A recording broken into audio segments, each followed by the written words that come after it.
Hi, like I promised in my other April video, I'm going to just talk about Beatrice. Yeah, I'm just going to start off and just tell you what I'm talking about. Um, Hopefully this one won't drag out too long, but here's to hoping. And I have problems having to stay up on my legs, so I'm just going to prop it up like this and read it like this. Well, let me see if this is better. Is that better? Let's start. So I was not going into rereading this, thinking that I would write or talk about it. I just wanted to read something that I'm familiar with, but I want to read a new webtoon, but something I'm familiar with. There you go. But as I read it, I got more and more frustrated with the main character of because of one particular thing she keep thinking or repeating. We think is that she preferred a life of being a slave. She likes being a slave. She thinks being a slave is better. And it got up to 40 set chapter next set chapter 42. Um and as a black woman, that just irked me in a way that wasn't good. And so within the same chapter, that same chapter, chapter 42, she was asked, are you saying it's better to live as a slave? Her answer, rather than saying it's better, I just don't want to be a noble in particular. Well, you don't have to be a noble. There's like, what is it, the system? Only two systems: noble and slave. There's no in between. No common people. You don't want to be a common folk. You'd rather be a slave than a common folk. Really? This is on more on the writer. I'm like really bad writing. You could don't. She doesn't have to be a slave or prefer to be a slave. She could just be a regular maid. And the funny thing is, there are regular maids there. So I'm like, what are the regular maids also nobles? I'm sorry. And how is that different from being well, you're doing the same work as the nobles kind of, but you are treated less. You're worth less. You're treated terribly by half the people. Well, not half the people, but some of the people, especially early on. You don't have rights. So how is that better being a slave than being, I don't know, a regular maid? And that's why I got frustrated. And this is when I start ranting and writing notes about the story. Anyway, let me see the next note. I turned off. Am I recording? Yes, I am. I'm recording. I just need to turn this back on. Sorry.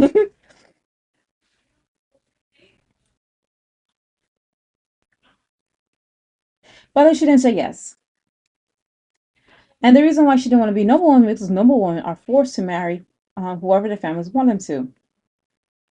Again, had a lot of thoughts on this. But first off, coming off of the point of view of the American history slavery, slavery well, how slavery compared to how slavery was done like in Greece, North Africa, and so on, it's a bit different. So I'm not going to compare it to that because I need to look those up. I can't even compare it to slavery how it was in other East Asian society. And given that this person writer is Korean, I'm assuming she's going off of her history. But as a North American, well, as a United, not well, yeah, North American. I don't know why I'm separating it. They were all terrible. Just Americans in general. History. Slavery sucks and it's terrible, and then no one would want to ever be a slave. So that just irked me even more. But yeah, so then there was another quote in chapter 44 by the Duke. It says, how can a woman who lived a harsher and crueler life than mine become so strong? And I'm like, sorry to disappoint you, but it's not just strength, but more easygoing. Um, you just have mommy issues. um, when a calmer marry, they become a baron. Again, why would I'm like, this is like again, I wish they explain more of the system because like if you marry, you automatically become a baron. Like any commoners, like two commoners, like not you don't marry a noble. You just marry commoner and commoner get married, so they become a baron. That's what I'm saying. Is there like only two things in the system, noble and slave, or is this noble commoner slave? And I'm like, nothing else in between. This is not very well built, the world. That's why it's like, especially if you throw slavery in there, it should be more defined. Pause. Hello, I am back from voting, and more about that in a vlog. This is not a vlog, this is about Patrice. So we're gonna continue on from that. Sorry for the interruption. Um, so where was I? Where I left off to? Okay, so I was going to mention about chapter 45, where being queer is a hobby for nobles.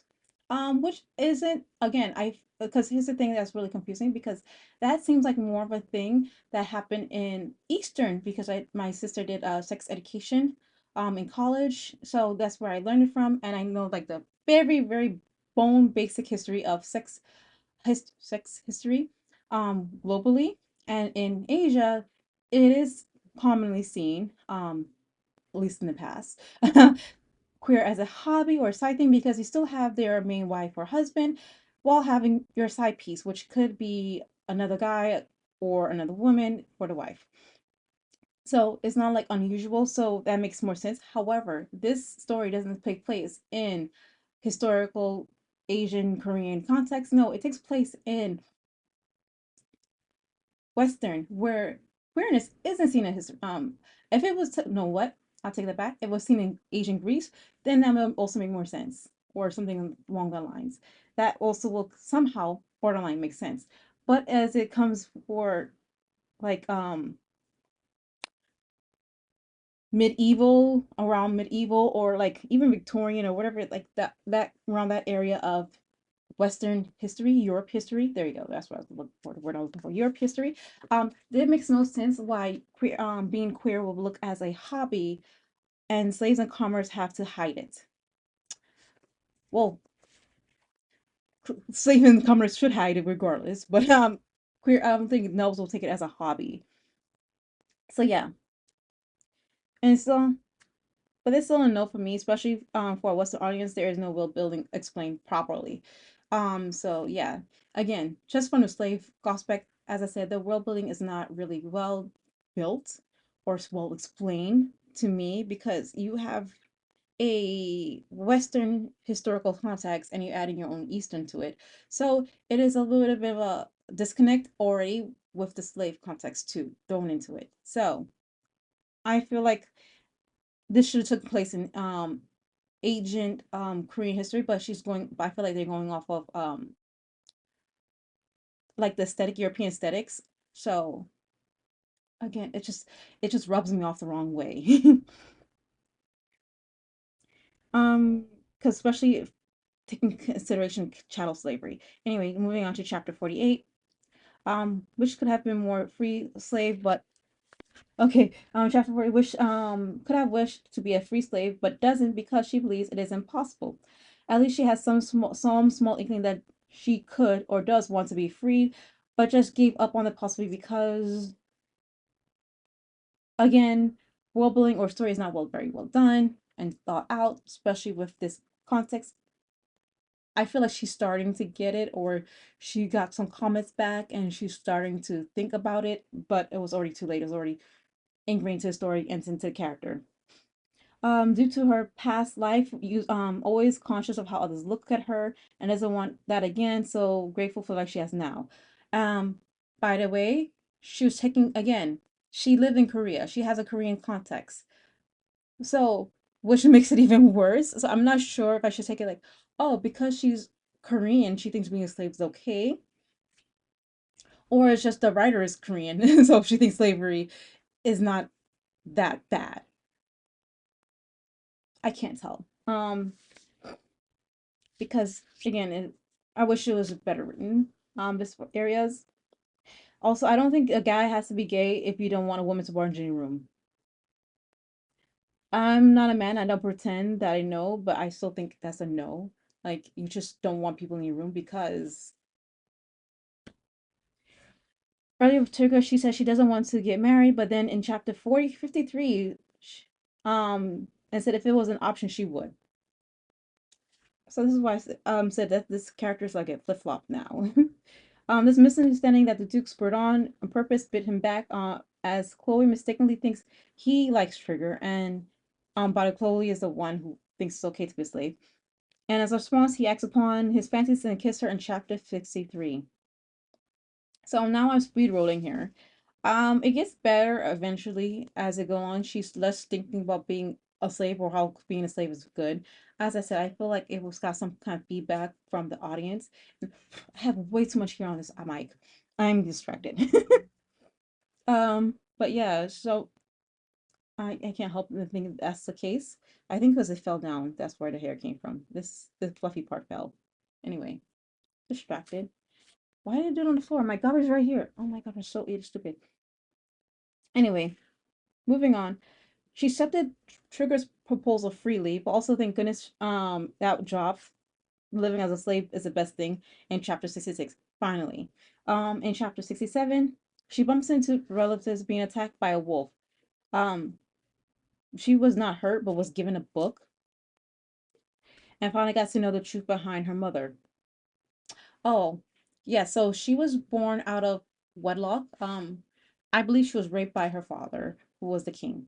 So she's half princess technically. I don't know what the role is for that for if in Europe Western history, but European, yeah, they do still count, I think. Korean, there you go, Korean history. Love how after the confession, which you're feeling, he literally picked her up and eat it, like literally threw her over the shoulder. In chapter 79, the vice commander is now biting what he calls but the imagination of this guy. Chapter 80, is hilarious. And by the way, the Grand Duke is his the Duke's father, and he desperately didn't want his son to be gay, but ends up going running with Chloe, who was dressed as a man. So it was very funny. You can't always manipulate in chapter 81.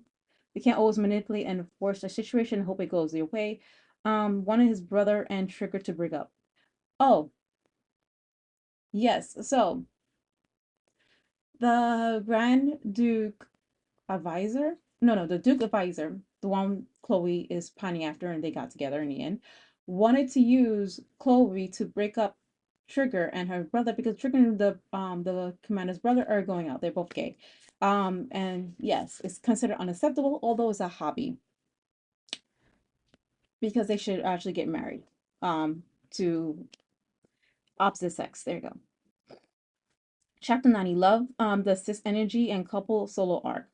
Really would only save a child and adopt her because she looked like Patrice. Literally, he picked up a child and the child coincidentally looked like Patrice. So he's like, oh, our daughter now. By the way, she had this whole thing where she thought she couldn't have children due to her previous husband. This is where the noble don't want to be a noble thing comes in, which again, I said I understand that, but you don't have to be a slave. It's because she was abused by her other husband who traded her off so he could get a higher position. Who actually not just her, but his whole country, just so he could get a better position, and be recognized, but didn't get the recognition he expected. And he raped and abused Patrice, who went by Chloe when she became a slave. That was her technically her birth name. And by coincidence, the father was also an asshole because he threw, which is the Grand Duke, away his daughter into the forest in hopes that she would die. She didn't. She got picked up and was raised properly. That's where the cis energy came from, and I love it. But it wasn't the Duke's fault. The Duke was really mad, and I hope it would have been better if they never forgive him for what he did. But that's not what's going to happen. Anyway, you will learn later on. In chapter 107, truly a miracle how the baby got better. Yeah, the baby was sick and then she got better.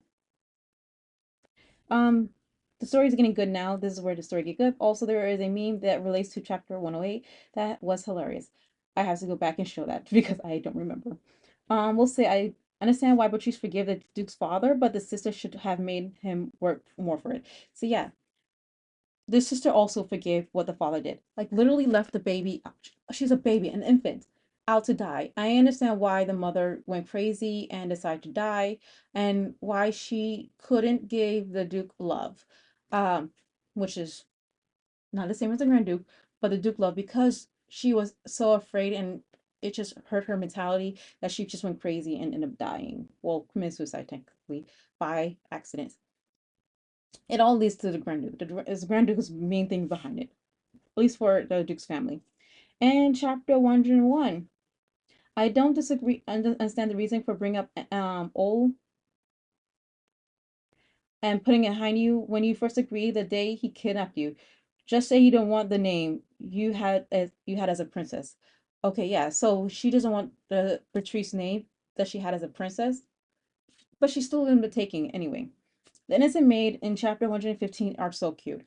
Okay, so there's a lot of R-rated scenes in this after around this time, and so the maid's reaction, they think he's beating her, and it's hilarious. Anyway, chapter 102. OMG, yes, change. You're going to be a mother effing empress. A few chapters ago, you were showing dominance over husband because he wanted to open medical schools for commerce. Also, how old Santa dude have a dream of a modern world. We had to never figure out in the webtoons. Oh, so there's a dude that looks like Santa Claus who had dreams of the modern world, of Korea, but that wasn't explained how he has, like, if he was also again somehow not regenerated, reincarnated into this world was never explained. But he has dreams of the modern world of airplanes and high-rise buildings and etc. Okay, but I do like how she's using her power to better the world. Now, and we'll get more. Okay, so I don't want to jump too ahead.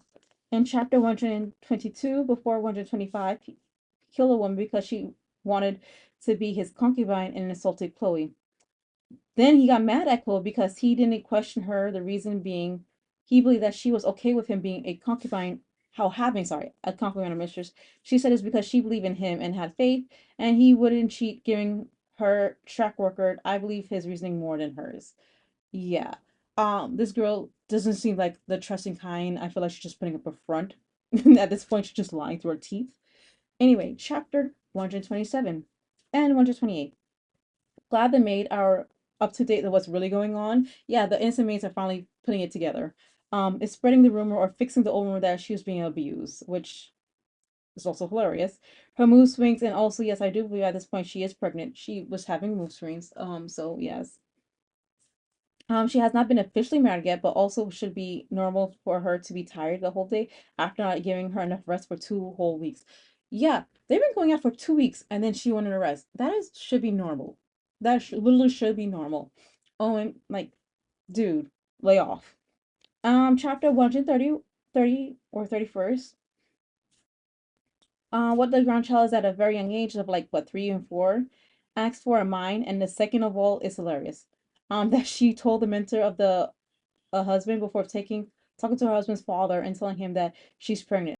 Oh yeah, she told her instead of telling her husband's father, she told her husband mentor that the pregnant news, and he gets to rub it into his face, the father's face, the her husband's father's face. There you go, and that was hilarious. But anyway, Reverse Uno was finally played finally, and chapter 135 finally asks for the freedom of all slaves. This is what I've been waiting for. God damn it. Huge switch from the beginning, but also to be think the art style also changed. It doesn't bother me, as a matter of fact, I don't even notice the change. And this is my second reread. So it was seamless enough that I don't notice. I mean, you do notice it, but it doesn't bother me, I should say.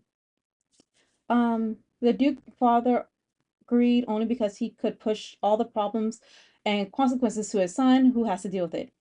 Yeah. So in chapter 136, the man really was thinking about aborting his children without asking his wife because he found out that half the women died when having twins. So done. Okay. Oh, I just put a note for something else. Anyway, so yeah, so he was thinking of aborting the child that she so definitely wanted to have because she, all this whole time, thought she couldn't have children, and he wanted to abort it without telling her in secret. He eventually did. I'm pretty sure he did. Thought she would have caught on to what kind of tea he gave her when she smelled it, but she didn't.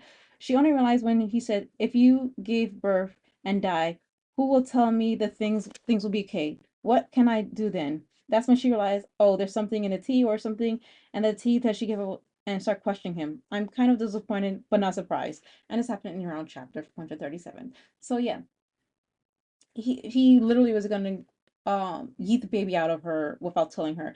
But because they still have the adopted child, he was okay with it. He still has his hair. But that's still not good. That doesn't make it right. I'm just telling you his reasoning or his mental reasoning, gymnastics that he put on himself. But yeah, in chapter 138, she forgave him. The following chapter.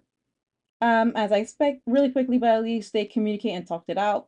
She took it with grace, I guess, also to revolt to him about her past and about a life before this. So she revealed her reincarnated life, her current life, and her life before she was born into this world. And I guess she just really wanted family. And so he took it with grace, or she took it with grace about forgiving him. I think I would forgive him as easily if he pulled that shit. I mean, it didn't went through, but you did thought about it and you did actually did play through. I mean, I didn't drink it. You did stop at the last minute, but still. Anyway, in chapter 138, I would say the conversation between the two of them were kind of cute afterwards. Then in the same chapter, she gave birth, and he got mad when everyone cheered for his son, but didn't cheer for his daughter. At least he cared for equal rights.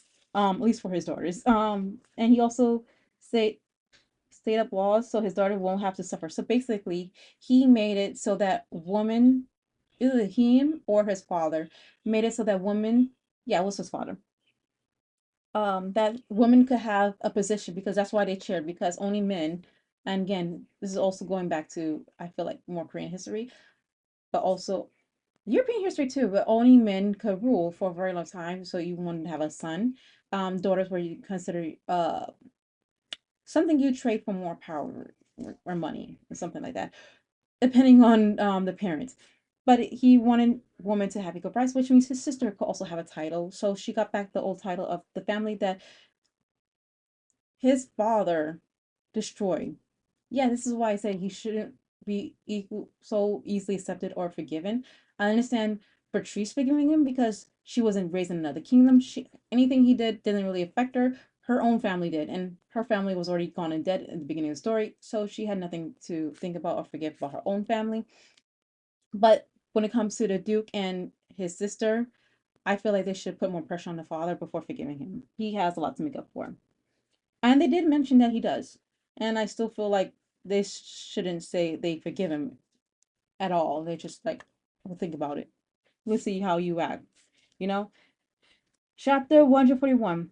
The chapter misunderstanding, the understanding, literally one after another. There's so many misunderstandings in this chapter. I'm not even going through it, mostly because I forgot most of them. Found out that they combine certain chapters because of censorship. So one of the combos was chapter 143 to 144. Also, he promised her the world. If it is this man, he will surely get it done. Should literally be a trident for all countries just so he can conquer the world for her. Up to chapter 147 has been their wedding night. Seriously, been wondering when they will finally move to that. Also, the analogy she used about her oak tree, and that's where I end up into the notes. I don't remember where this chapter ends. I would put it here. This is where it ends. But I read the whole thing and it was fine. It was very frustrating in the beginning. They did kind of make up for it in the end, and with the whole abolish slavery thing. Did they actually accomplish that? That's the question. They didn't show or tell that they actually accomplished that feat. They just said they wanted to. So that knocks it back down again. Now that I think about it, I didn't think about it at the end of the right reading story, but now thinking about it, yeah, she never outright say, "Damn it, I'm out." Okay, not out of space. My just camera just shut off on me. So real quickly, finishing wrapping up, they never completely abolished slavery. They just said it so. So that does rank it down a bit for me. I am a bit concerned about the story and the implications. Again, I feel like she's using. I don't think she should have used European context for this. I think this should have taken place in historical Korean context because I feel like a lot of it is taking using reference of Korean history, camouflage being camouflage in European aesthetics and settings. So that's my idea, my conclusion for with the Korean writer, especially if it's a Korean girl going into uh European world, but has Korean similar to Korean history is or like like again the slavery thing, the whole queer thing, all that was more of a similar to Korean history than it is to European history because even in European, even if he was gay, that was still being looked upon about and it would not be thought of as a hobby. I believe. Again, my history is kind of shoddy, but for the most part, depending on the history and who the queen and king is of that time too. So that also depends. I'm pretty sure. But that is all for today for me. Thank you for watching. We got this far. Um, as for Patrice, whether I recommend to read it or not, that'll be up to your discretion. I feel like if you are an historian, you will find this story very frustrating, so I would not. If you could turn your brain off, I don't think this will be a bad story for you. I couldn't on both reads for first and second. That's why on the second one I started taking notes down. And yeah, that's all for today. Until next time. Bye.